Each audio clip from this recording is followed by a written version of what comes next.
Bonjour à tous, merci de nous rejoindre pour cette édition de la mi-journée. Le compte à rebours a commencé. Dans une semaine précisément, nous célébrerons le 70e anniversaire du débarquement.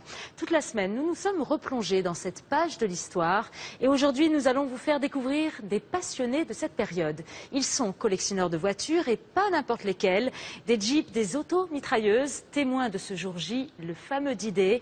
Tous préparent les commémorations de vendredi prochain. Emmanuel Mespled et Hicham Rami. Une vision d'un autre temps sur les routes de Normandie.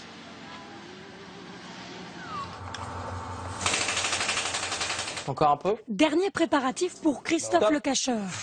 Son métier, loueur de voitures. Mais depuis ses 15 ans, ce sont d'autres voitures qu'il collectionne, celles du débarquement.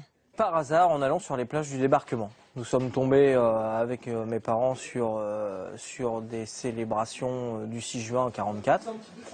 Et après, de fil en aiguille, je suis passé de la taille, je dirais, miniature à la taille réelle. Et puis maintenant, la passion est dévorante. Vas-y, enlève les essuie-glaces. Si dévorante qu'il y passe tout son temps. Une affaire de famille, il a commencé avec son oncle, puis son fils s'est pris au jeu. Si ça ne lui plaisait pas, il serait en train de jouer à la console ou sur la tablette. Quand il est sur la tablette, c'est pour rechercher les pièces. Et enfin, le moment que Christophe Le Cacheur préfère, prendre la route. Sa passion, il la partage avec d'autres collectionneurs. Véhicules, uniformes, accessoires, à chacun de leurs rassemblements, ils remontent le temps direction 1944. Ce jour-là, c'est à Héronchel, près de Rouen, qu'ils se retrouvent. Une ultime répétition, à quelques jours de la date la plus importante de leur calendrier, le 6 juin. Nous sommes dans une commune qui célèbre la libération par les troupes américaines. Nous avons quelques jeeps, un Dodge ici, une autre Jeep qui a participé à la libération de 1944. Ce camp de base américain est reconstitué à l'identique, avec des pièces chinées dans des brocantes ou sur Internet. Tout est d'époque, enfin presque.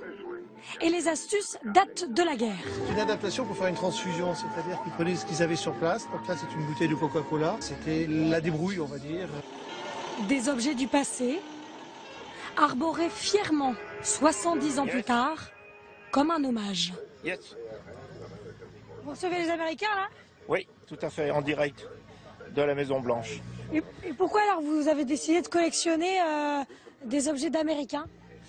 Eh bien, c'est pour honorer les Américains qui ont débarqué en 1944 pour sauver l'Europe. Pour eux, il ne s'agit pas de se déguiser ou de jouer à la guerre. Le plus important, c'est le devoir de mémoire. On n'est pas militariste à fond la caisse, c'est pas du tout notre but. Mais par contre, si on porte cet uniforme, c'est pour les honorer. Ce n'est pas pour les travestir. Ces collectionneurs se retrouvent entre passionnés. Au 6 juin qui approche. Les promeneurs, eux, apprennent ou redécouvrent l'histoire de leur pays. Si on n'avait pas eu tout ça, on ne serait pas là alors qu'il est. Et j'espère transmettre ces valeurs-là à mon fils plus tard. J'ai un grand-père qui s'est battu justement à cette époque. Faut pas que ce soit oublié, quoi. Collectionner des véhicules du débarquement coûte cher. Près de 60 000 € pour cette auto-mitrailleuse. Mais pour Christophe Le Cacheur, faire vivre l'histoire n'a pas de prix.